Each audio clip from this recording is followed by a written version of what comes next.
Hey, what's up, everybody? This is Charles. I want to welcome you guys to another episode of the Dreamers Pro Show, where we cover everything from sports, hot topics, classic debates, entertainment, where we give you guys a fresh perspective on things and how we see them. And in today's episode, the topic is a lack of consistency the Clippers' biggest issue, their biggest problem? So that's the topic I want to get into in today's video.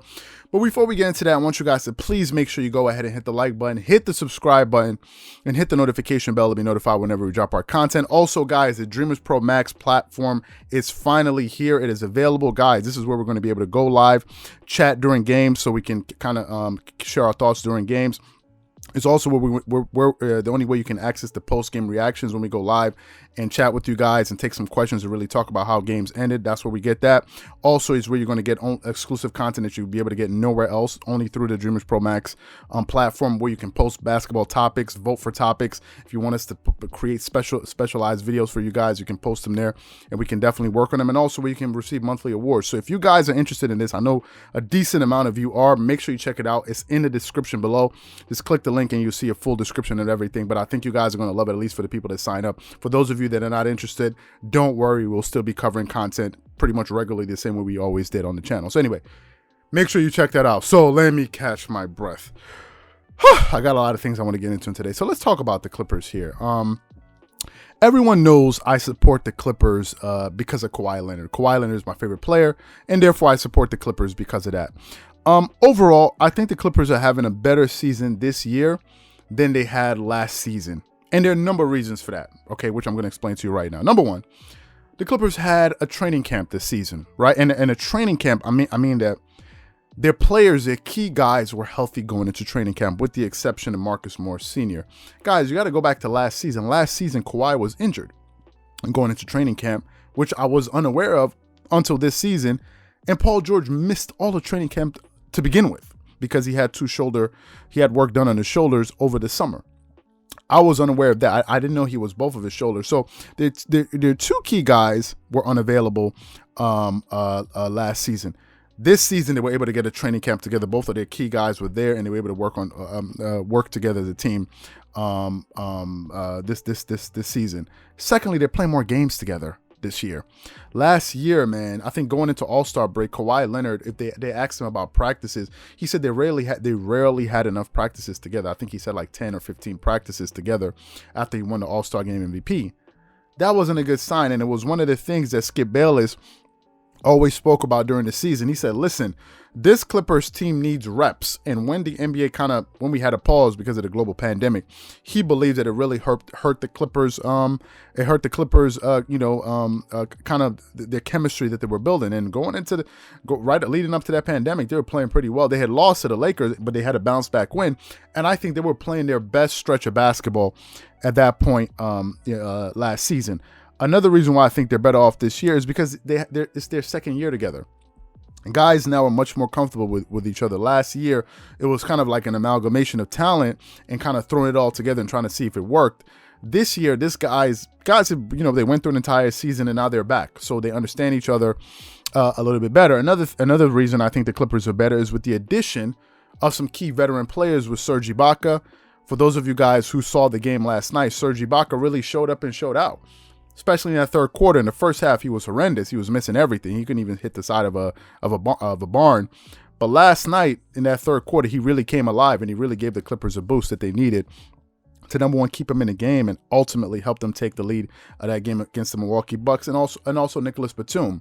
Nicholas Batum, I think the game prior, he had like 13 points. This year, Nicholas Batum has been a really important pickup for the Clippers. A glue guy that can play defense, hit threes, pass the ball, a great chemistry guy in the locker room. Now, obviously, if I look at his starting lineup, he may be the weakest link on the defensive side of the floor because he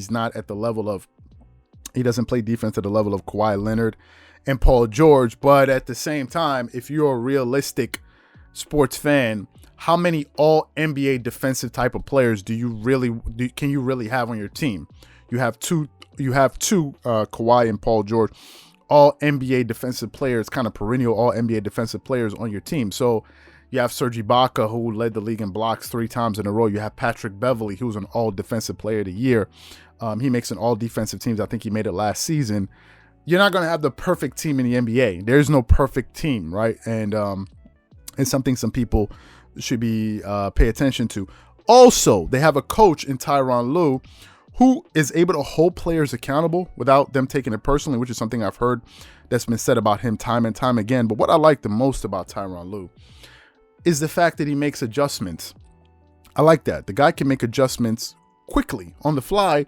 Sometimes they work out, sometimes they don't. Last night, he made an adjustment where he decided to take Serge out of the game in the waning moments of the game because he just said that they couldn't get any stops. Now, ultimately, it didn't pay off because they ended up losing the game, but I trust Tyronn Lue's decision-making because at least he's willing to try things.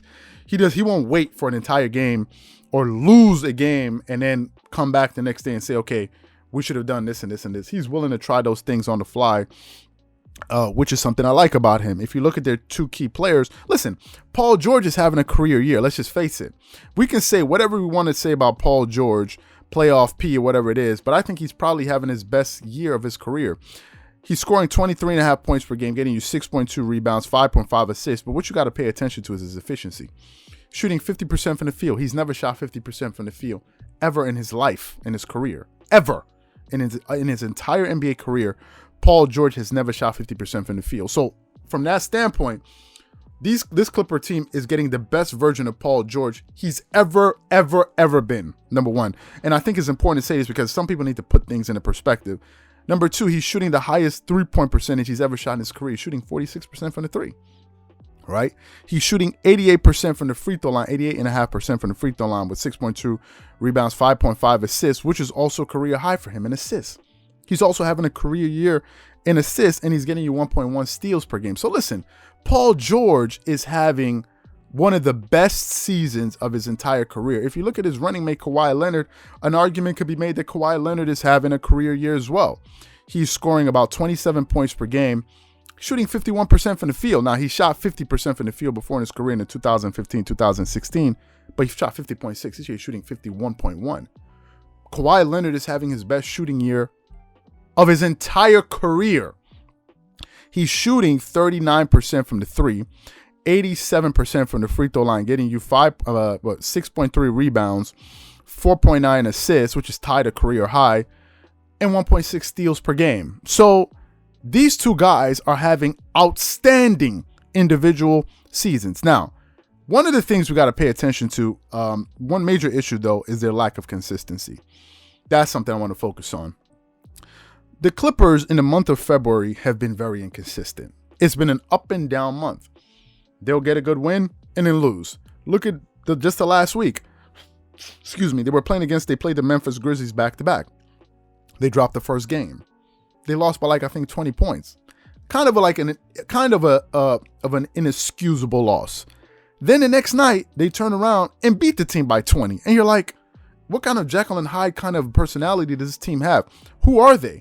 If they could just beat this team by 20 points, we all know that the Clippers are a better team than the Memphis Grizzlies. Memphis Grizzlies are not even a playoff team. Why didn't they just beat them the first time, right? And that's the part I think where people get frustrated with the Clippers. It's like, why can't you guys just play well for an extended period of time? Why can't you guys just play well and stop giving away games that you're not supposed to be losing? Now, some things that play into that are injuries. If you look at the team, as I said before, their key starters, they've missed a combined 34 games as starters. That's a lot of games to miss in an NBA season. They've played about 35, 36 games. That's a lot of games to miss. So you got to factor that in. Missing your key players affects the team. If you look at I think the Clippers could have probably had a 10-game winning streak by now or 11-game winning streak. If you look at their first 6-game road trip, they had won, I think, 6 games in a row. Then their 2 star players were taken away. Had they played, they would have probably beat the Atlanta Hawks, but because they did beat the Miami Heat. So there's so many things that you can go back and look at and say. So injuries have kind of played a part. Last night was a very disappointing loss. I watched the game between them and the Milwaukee Bucks. Once they got to 100 points, they couldn't score, I think, for the last 4 minutes of the game. They just didn't take good enough shots. But also, Paul George and them missed some key shots. Paul George missed a lot of shots going to the basket. Now, let me just say a few things about that loss. Let me tell you what I liked. I like the fact, and I posted in the community, I removed the post. I like the fact that Tyronn Lue played his starters for an extended period of stretch in that time in that third quarter. I think he played them almost all of the third quarter. He played Paul George all of the third quarter. all. When you looked at Kawhi Leonard coming out of the third quarter with like a minute left to go, he looked gassed. He was huffing and puffing. He was tired. But they needed to play these guys to make sure that they can hold on to the lead or stay in the game. I like that. You play your key guys, right? Paul George played the entire third and going into the fourth. I think what happened with Paul George is if you go back and look at his shots, they were short. The guy was tired, right? It's because he's not used to playing so many minutes. That's the other thing. When you see a guy missing layups and hitting the front of the rim and it's falling down, the guy's tired, right? There's that aspect of it. Another thing that they spoke about, Kawhi Leonard and Paul George after that game, was their offense, their tempo slowed down. He said they started playing too slow, right?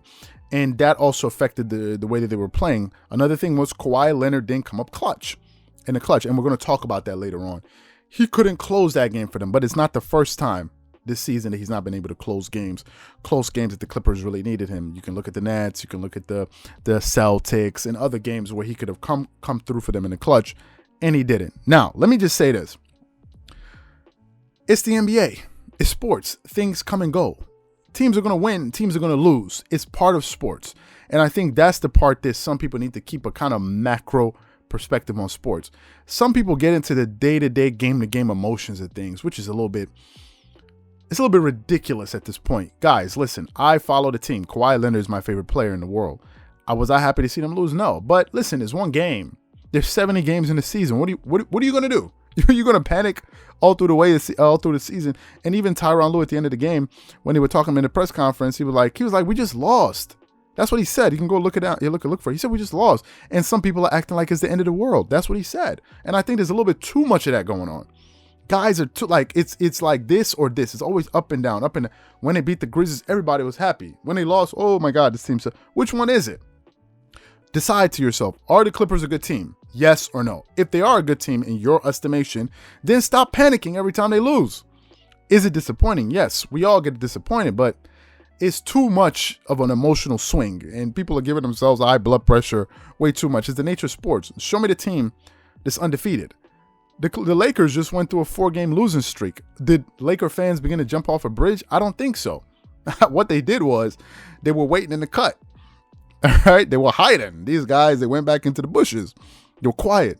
I didn't see any Laker fans commenting anywhere in the comment section at all. Then they got a win, and they started coming back. Then they got a second win.